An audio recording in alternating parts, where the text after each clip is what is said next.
गोजोन फुंबिलि एसबि बड निउज चेनेलाव गिबियावनो नोंथांमोनखौ बरायनानै लाग्रोबाय बे चेनेलनि गेजेरजों सानफ्रोमबो सानसेनि खौरांखौ फोसावनाय जायो नोंथाङा दासिमबो बे चेनेलखौ साबस्क्राइब खालामाखैबा साबस्क्राइब खालामनानै लानो हागोन लोगोसे बेल आइकनखौबो क्लिक खालामनो हागोन जाहाथे खौरां फोसावनाय लोगो लोगोनो नोंथांनाव गिबिसिन आंनि खौराङा सौहैयो थुदो बिदिब्ला दिनैनि सानसेनि खौरांखौ फरायनायखौ जागायजेननोसै दासान्दि आसामाव जेरैथिंबो दै आरो दैबाना जानायनि थाखाय सुबुंफोराल' हाराहास्ति जानो गोनां जायाखै जिब जुनारफोराबो हाराहास्ति जानो गोनां जादों आरो दैबाना जानायनि थाखाय गोरान जायगा नागिरनानै बा गोजौ जायगा नागिरनानै सुबुंफोर थानाय जायगायाव फैनानै हाराहास्ति खालामफैदों जिब जुनारा नगावनि जुरियायावबो मोसानि उदखार हाग्रानिफ्राय फैनाय मोसाया सानै सुबुंखौ गाग्लोबदों जायजों जोखोम जानो गोनां जादों आब्दुल आजिज आरो आक्तार आली मुंनि सुबुङा बेनि अनगायैबो तेजपुरावबो हाग्रानि मैसोनि उदखार तेजपुरनि कुमारगाव आरो कटन रडआवबो हाग्रानि मैसोनि गाग्लोबनायजों साथाम सुबुङा जोखोम जानो गोनां जादों जोखोम जानायफोरनि मुङा फारियै दुखि माझी निबा सरकार आरो बिमल दास हाजोनि रामदियायावबो हाग्रानि मैदेरनि उदखार आदार नागिरनानै आरो गोरान जायगा नागिरनानै सुबुंफोर थानाय जायगायाव हाराहास्ति खालामफैदों बेनि अनगायैबो मंगलदै आरो बकाकाटआवबो हाग्रानि मैया फैनानै थाफैदों गोरान जायगा नागिरनानै अरां हाग्रा ओनसोलनिफ्राय मंगलदैनि बरला खाथियाव हाग्रानि मैया थाफैदों बेनि अनगायैबो बकाकाटनि साबा गानावबो काजिरङानिफ्राय फैनानै हाग्रानि मैया थाफैदों उनाव हाग्रा बिफाननि मददजों मैखौ हाग्रायाव एंगारहैफिननायबो जादों जायनाखि काजिरङा माहारियारि हाग्रामाया दैजों लोमसावजोब्बाय जेरैथिंबो दै जानायाव गोजौ जायगा नागिरनानै हालाय हाफाय जादों जिब जुनार जेरै मै गान्दा मोसा सिंह मैदेर मैसो बायदि बायदि हाग्रानि जुनारफ्रा गोजौ जायगा नागिरनानै काजिरङानि माहारियारि राजालामायाव थाफैदों जिब जुनारफोरा आरो माखासे जुनारफोरा माहारियारि राजालामानि गेजेरजों थांलाय फैलाय खालामदों बेनिखायनो आसाम पुलिसनि मददजों माहारियारि राजालामायाव माखासे रेस्ट्रिक्सनफोरबो होनाय जाबाय दैबानाजों बुखारलांजानाय जयन्त्रि नार्जारिनि नखरनो 4 लाख रां होनो थाखाय फोसावबाय धेमाजि जिल्ला प्रशासननिफ्राय थांनाय 30 जुन 2024 आव दैबानाजों बुखारलांजानो गोनां जादोंमोन 9 दाननि जयन्त्रि नार्जारि बिथाङा बिफानि मुङा बिरेन नार्जारि आरो बिमानि मुङा भिटाली सैकिया गगामुखनि उखामाथि गामिनि थागिबि बिथांमोनहा थांनाय 30 जुनावनो दैबानाजों बुखारलांजानो गोनां जादोंमोन 9 दाननि जयन्त्रि नार्जारि बिथाङा दा बिथांनि नखरनो 4 लाख रां होनो थाखाय फोसावबाय जिउ गोमानाय जाथायनि सायाव गगामुख सार्केल अफिसारा रिपर्ट होनाय बायदि एसडिआरएफनि जि नियम बे लेखायै नखरनि सुबुंनो 4 लाख रां अनसुंथाइ होनो थाखाय फोसावबाय अमरनाथ यात्रानिफ्राय न'फारसे फैफिनबाय थानाय समावनो मोनसे गिथावना जाथाय साब्रैजि सिबियारि गाखोनाय बासआ ब्रेक फेल जादों जायनि जाहोनाव बास सालायग्राया बासखौ सामलायनो हायाखै जाहोनाव सुबुंफोरा गाव गावनि जिउखौ रैखा खालामनो थाखाय खारबाय थानाय बासनिफ्रायनो बाज्रुमनो गोनां जादों बे जाथाया रामबान जिल्लानि 44 नं माहारियारि राजालामायाव जानो मोन्दों जेनाखि बे जायगाया हाजो ओनसोल बेनिखायनो सुबुंफोरा गाव गावनि जिउखौ रैखा खालामनो थाखाय खारबाय थानाय बासनिफ्रायनो बाज्रुमनो गोनां जादों मा हौवा मा हिन्जाव मा गथ'सा गाव गावनि जिउखौ रैखा खालामनो थाखाय खारबाय थानाय बासनिफ्रायनो बाज्रुमदों जायजों सा 10 जोखोम जानो गोनां जादों जोखोम जानायफोरनि मादाव 7 हौवाफोर 3 आइजोफोर आरो सासेया उन्दै गथ'सा अमरनाथ यात्रानिफ्राय पान्जाबनि हसियारपुरसिम फैगासिनो दंमोन बे समावनो बे जाथाया जानो मोन्दों उनाव इन्डियान आर्मी आरो जम्मु एन्ड काश्मीरनि पुलिसा गोबां नाजाथाबनायनि गेजेरजों लामायाव अन्थाइ होथेनानै खारबाय थानाय बासखौ होबथानो हादों गारि मटर गराय बा मैदेरजों नङा नावनि साजों थांनो गोनां जादों जुलि जागोदान हौवा गोदान आरो हिन्जाव गोदाना जायनाखि रायजोनि दाब दाब जायगायावनो दा दैबानाजों बुंफबनाय रुपहिहाटनि 2 नं बुरबन्दा ओनसोलावबो बेबादिनो दैजों लोमसावदों जेरावनाखि सुरजित मण्डल आरो शिल्पी मण्डलनि गोथार जुलिनि समया थि जाखानाय बेनिखायनो दैबानानि गेजेरावबाबो बिथांमोननि गोथार जुलिखौ खुंनो गोनां जादों जेराव 250 निफ्राय 300 आलासिफ्राबो दैबानानि गेजेरजोंबाबो नुजाथिफैदों आरो बेन्ड पार्टिफ्राबो दैबानानि सायावनो बेसेबांबा गोजौ चेयार जाबखोनानै बेन्ड पार्टिखौ दामनो गोनां जादों आरो गोथार जुलि जाखांनायनि उनाव गारि मटर बा गराय बा मैदेरजों नङा नावनि साजों थांनो गोनां जादों हिन्जाव गोदान आरो हौवा गोदाना नाथाय दैबानानि गेजेरावब्लाबो जुलिखौ खुंफुंनो हानायखौ लानानै गोजोननाय फोरमायथिदों नखरनिफ्रा बेनि अनगायैबो गुबुन मोनसे जाथायाव सासे आइजोआ नावनि सायावनो गथ' जोनोम होनो गोनां जादों जेरैथिंबो दै बुंफबनायनि जाहोनाव नावजों देहा फाहामसालि फारसे लांबाय थानाय समावनो नावनि सायावनो सासे आइजोआ जोनोम होनो गोनां जादों जाय गोरलै गथ'आ हिन्जावसा होननानैबो रिपर्टआव मोननाय जादों बे जाथायनि अनगायैबो गुबुन मोनसे जाथायावबो सासे सुबुङा गावनि जिउखौ बावसोमनानैनो मासे फिसा मोसौखौ रैखा खालामदों। जिब जुनारखौ बेसेबां अनो बेयो मोनसे बिदिन्थि। दुलियाजानाव सासे सुबुङा गावनि जिउखौ खैफोदाव खोख्लैनानैबो गोथौ दैयाव अदेबानि गोदोनासे दैयाव थांनानै गावनि फिसा मोसौखौ रैखा खालामनानै लानानै फैदों। मणिपुर रायजोआव जानाय दाङाबाजिनि सायाव दिनैसिमबो प्राइम मिनिस्टार नरेन्द्र मदिया सिरियैनो दङ। बेखौ लानानै जाबाय थानाय पार्लियामेन्ट जथुम्मायाव मणिपुरनि कंग्रेसनि एमपि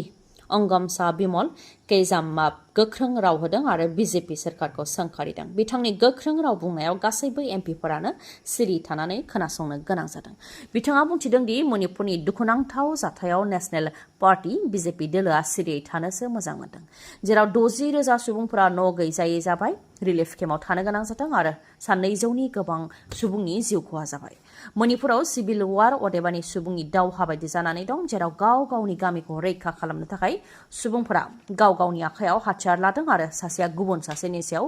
गुलि गावदों। नाथाय मिरु सोरखारा सिरियै थानानै बेफोरखौ नायगासिनोसो दं, जेरावनाखि मणिपुरनि सुबुंफोरानो भारतनि जानानै गुबुन हादरनिजों गोबां नांबोदों आरो भारतनि मोनथाम गाबनि फिरफिलाखौ गोजौआव दैखांबोदों, जेरै मेरिकम, सरिता कुन्जारानी, मीराबाई चानू आरो माखासे। बिथांमोनहा हादरनि फिरफिलाखौ इन्टारनेशनेल प्लेटफर्मआव गोजौ फारसे दैखांबोदों। नाथाय नोंथांमोना बे हादरनि थाखाय जेबो नङा बा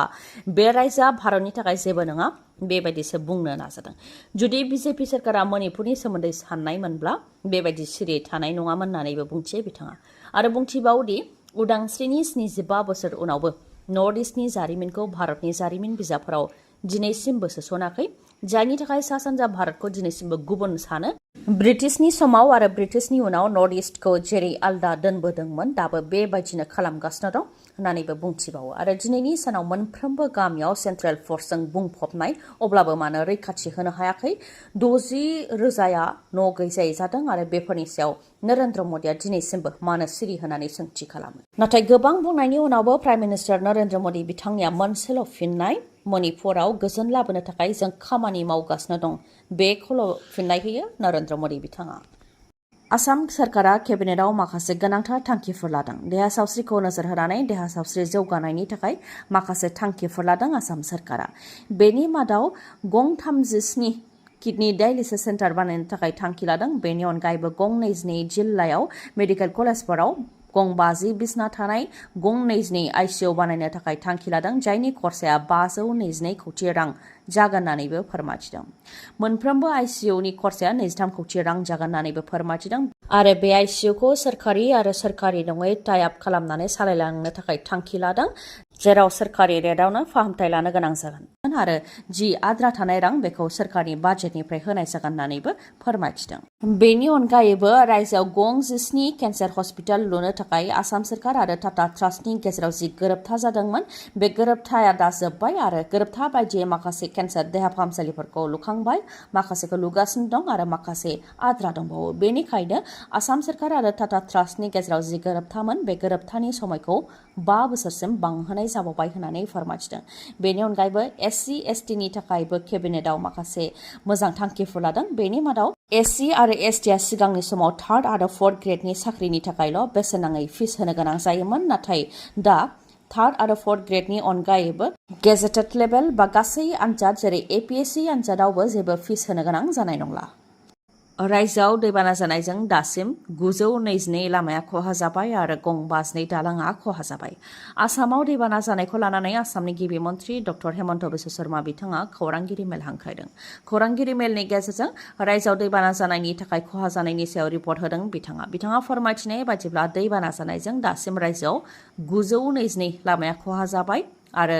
गं 52 दालाङा खहा जाबाय। बेनि अनगायैबो मैयानि सानावनो 5 सुबुंनि जिउ खहा जानायजों रायजोआव दासिम 38 सुबुङा जिउ खोमानो गोनां जाबाय। मैयानि सानावनो डिब्रुगड़आव सासे, दरंआव 2, बिश्वनाथआव 1 आरो गलाघाटआव 1 गासै 5 सुबुङा दैबानाजों जिउ खोमानो गोनां जादों। बे दैबाना जानायनि थाखाय रायजो राजाफ्रा जेसेबां खहा जादों बेखौ 15 आगस्टनि सिगांनो खहाखौ सुफुंनानै होनाय जागोन होननानैबो फोरमायथिदों आसामनि गिबि मन्थ्रि बिथाङा। बेनि अनगायैबो गुबुन गुबुन जिल्लाफ्राव जाहाथे मन्थ्रिफ्रा सानथामनि थाखाय थायो, सार्कोल अफिसार DC बिथांमोननि खामानि मावनायखौ जाहाथे नोजोर होयो, जाहाथे बिथांमोनहाबो थाबैनो खहा जानायनि रिपर्टखौ पर्टेलाव आपल'ड होनो हायो, बेखौ नोजोर होनो थाखाय मन्थ्रिफोरखौ सानथामनि थाखाय जिल्लायाव थानो थाखाय खावलायदों जेरै धेमाजि लखिमपुराव डक्टर रनेज पेगुखौ थानो थाखाय बिथोन होदों बिश्वनाथ सनितपुर आरो दरंआव पीयूष हाजरिका बिथांखौ थानो थाखाय बिथोन होदों गलाघाटआव अजन्ता नेउग बिथांखौ थानो थाखाय बिथोन होदों अदालगुरियाव नन्दिता गार्लसा बिथांखौ थानो थाखाय बिथोन होदों बेबायदिनो दैबाना जानाय गुबुन गुबुन जिल्लाफ्राव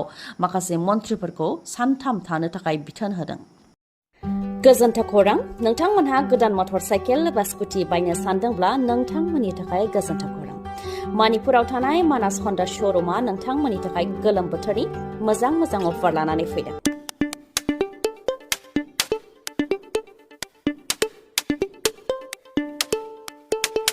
अफारफोरा जाहैबाय 5,999 रांनि एयार कुलार मोननो हागोन बेसेन नाङालासे गंनै हेलमेट मोननो हागोन आरो बेसेन नाङालासे 5 लिटार पेट्रल मोननो हागोन जायखिजाया मटर साइकेल बा स्कुटिखौ बायोब्लानो नोंथांमोनहा बे अफारखौ मोननो हागोन लोगोसे जायखिजाया कम्पानिनि गोजाम मटर साइकेल बा स्कुटिखौ सोलायनानैबो गोदान मटर साइकेल बा स्कुटि बायनो हागोन नोंथाङा जुदि नोंथाङा बेफोर खाबुखौ गावनि खालामनोब्ला थाबैनो मणिपुरनि मानास हन्डा श'रुमाव खौरां लादो खौरां लानो थाखाय 7002601255 नङाबा 9101272776 बे नाम्बाराव खौरां लानो हागोन गोजोन्थों